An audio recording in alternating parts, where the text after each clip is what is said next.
नमस्कार दोस्तों। और बच्चे जो है बहुत एक्साइट हैं नवोदय के रिजल्ट को लेकर, क्योंकि विद्या ज्ञान का पहले से ही सब कुछ हो चुका है। अब नवोदय की बारी है और रिजल्ट भी लगभग क्लोज ही है, रिजल्ट भी आने ही वाला है।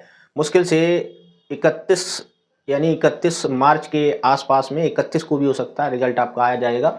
लेकिन उससे पहले हम थोड़ा नवोदय के कट ऑफ के बारे में डिस्कशन करेंगे और आपने इससे रिलेटेड बहुत सारे वीडियो देख डाले होंगे।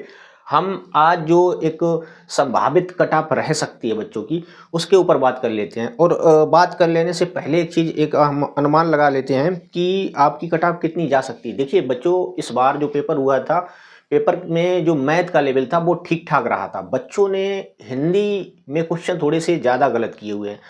ये मान लीजिए नॉर्मली 3 से 4 क्वेश्चन ऐसे थे जो थोड़े से टफ लेवल के थे और बच्चों को समझ में वो क्वेश्चन नहीं आया, इस वजह से गलत हो गए। काफ़ी बच्चों से हमने इसके बारे में जानकारी ली और वही सेम क्वेश्चनों में ही गलतियां बच्चों की हुई है। तो 3 से 4 क्वेश्चन ऐसे थे हिंदी में जो कि उन बच्चों के अप्रॉक्सीमेट गलत गए हैं। और मैथ में 1 से 2 सवाल, यानी कि ये मान लीजिए 5 से 6 सवाल बच्चों के एक संभावित अनुमान के हिसाब से बच्चों के प्रश्न गलत गए हैं। उसको मद्देनजर रखते हुए एक हम मोटी मोटी कट ऑफ का अनुमान करेंगे और इसके आसपास में ही रहेगी।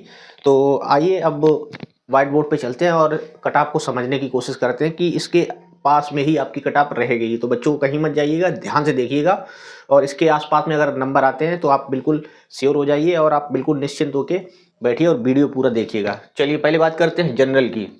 जनरल में लड़का और लड़की दोनों को एक साथ में लेंगे और रूरल और जो अर्बन एरिया होगा उसमें ज़्यादा नहीं अंतर रहने वाला है। ज़्यादा से 2 या 3 नंबर का ही अंतर रहने वाला है, या दो नंबर के आसपास में ही रहेगा।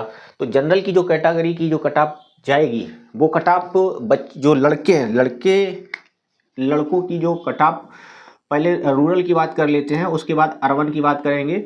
तो रूरल की एरिया की जो कट ऑफ जाएगी वो जाएगी जनरल कैटेगरी की 90 के आसपास में, यानी कि 90 के आसपास में रहेगी। और यही अर्बन एरिया की हम जो लेके चलते हैं लगभग 92 के आसपास में रहेगी। जी हाँ दोस्तों, ये बात है जनरल कैटेगरी की।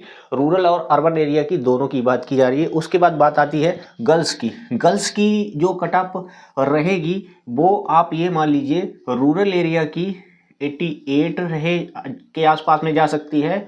और जो अर्बन एरिया है, अर्बन एरिया में इसकी लड़की की 90 यानी लगभग 90 के आसपास में जिस बच्ची के नंबर आते हैं उसका फाइनल सिलेक्शन वो अपनी उम्मीद कर सकता है। ठीक है, अब बात आती है ओबीसी कैटेगरी की। ओबीसी कैटेगरी में भी जो है एक हम अनुमान कर रहे हैं, वो एक अनुमान ये जा रहा है इनका।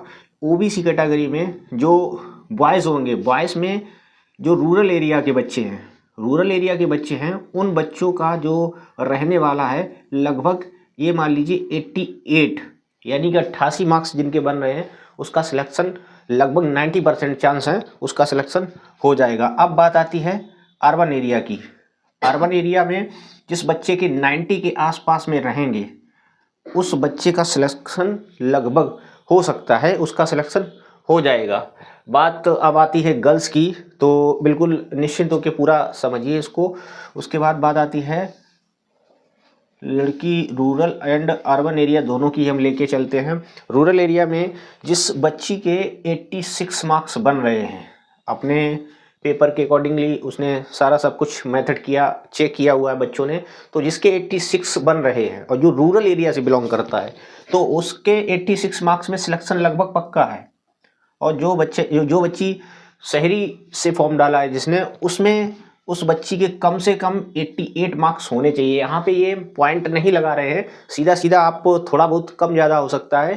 तो इसके आसपास में ही रहने वाला है जो कट ऑफ बच्चों का जाएगा, इसके आसपास में ही रहने वाला है। उसके बाद बात आती है एससी कैटेगरी की। एससी कैटेगरी में जो रूरल एरिया रहेगा, रूरल एरिया में बॉयज़ जो रहेंगे उनका आप ये मान लीजिए जिसका 86, जिसके 86 नंबर जो स्कोर कर पा रहा है, 86 नंबर जिसके 86 के आसपास में भी रह सकता है। 86 नंबर जिस बच्चे के पेपर के हिसाब से उसने जोड़े हैं और ऐड किए हुए हैं अपने नंबरों को, और 86 के अप्रॉक्सीमेट उसके नंबर हैं, तो वो बच्चा एक उम्मीद कर सकता है कि उसका सिलेक्शन हो सकता है। उसके बाद बात आती है एससी कैटेगरी की अर्बन एरिया की। तो 8 यानी कि 88 नंबर, जिस बच्चे का स्कोर 88 हो रहा है वह बच्चा अपना हर हाल में मतलब उसका संभावित पॉसिबल है कि उसका सिलेक्शन हो सकता है। उसके बाद बात आती है रूरल और अर्बन एरिया की एससी कैटेगरी में। एससी कैटेगरी में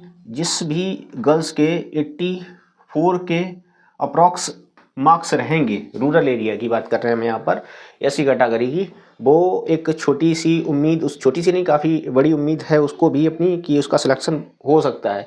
उसके बाद बात आ जाती है एससी कैटेगरी की अर्बन एरिया की। ये मान लीजिए इसका 87 लगभग 87 मार्क्स लाने पड़ेंगे, जिसका जाके यहाँ पर तब जाके फाइनल सिलेक्शन हो सकता है। अन्यथा अगर इससे कम मार्क्स बन रहे हैं तो वो अपने सिलेक्शन को ना समझे। यहाँ पर केवल दिल रखने की बात नहीं की जा रही है, जो रियलिटी रहेगी आप इसके जब रिजल्ट आ जाएगा, ये हमारी जो कट ऑफ हमने बताई है इसके आसपास ही रहने वाली है। लास्ट में बात आती है एसटी की। तो एसटी में भी देख लेते हैं, जो रूरल एरिया रहेगा, रूरल एरिया में लगभग 85 मार्क्स जिस बच्चे के हैं वह ये परीक्षा पास कर सकता है।